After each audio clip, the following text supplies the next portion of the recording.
Alléluia. Oh. C'était l'histoire de Jésus-Christ et de Barabbas.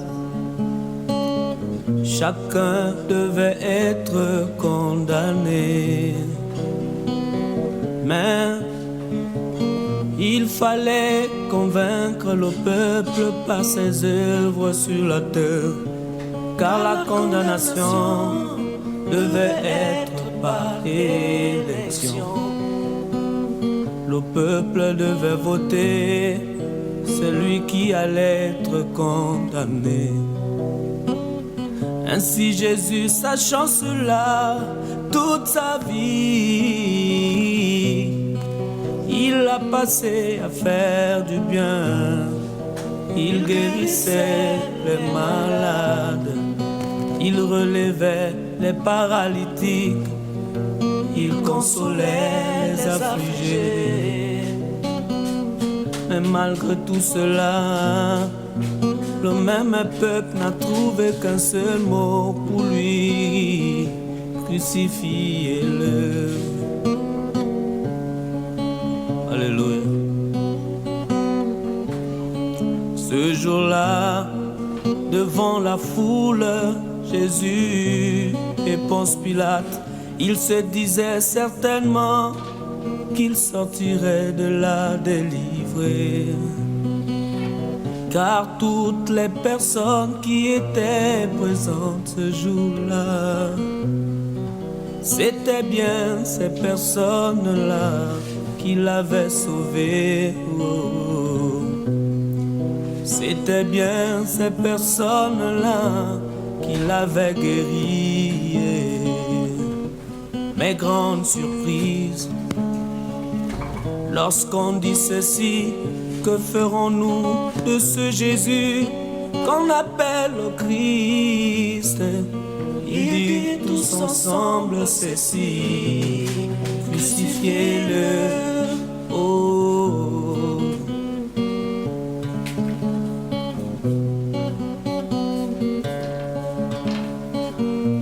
Il n'y avait qu'une seule voie pour lui: crucifiez-le. Il n'y avait qu'une seule voie pour lui: crucifiez-le. Il n'y avait qu'une seule voie pour lui: crucifiez-le. Il n'y avait qu'une seule voie pour lui: crucifiez-le.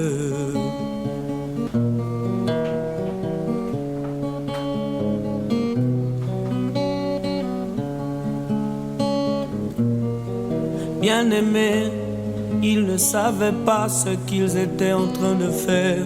Le grand mystère, c'était que le Fils de Dieu devait être libéré. Car Barabbas signifie Fils de Dieu. C'est pourquoi il fallait que Barabbas sorte de la prison.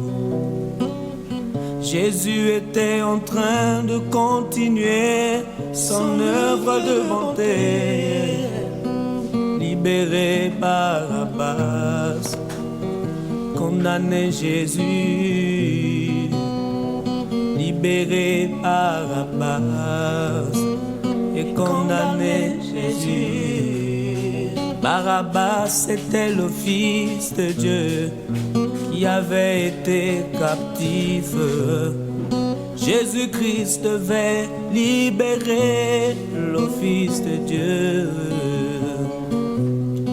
C'est pourquoi, bien-aimé, pour Jésus, il n'avait qu'une seule voie pour lui: crucifiez-le.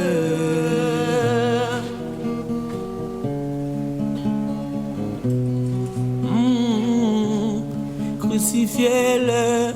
Il n'y avait qu'une seule voie pour lui: crucifiez-le. Il n'y avait qu'une seule voie pour lui: crucifiez-le. Il n'y n'y avait qu'une seule voie pour lui, crucifiez-le. Il n'y avait qu'une seule voie pour lui, crucifiez-le.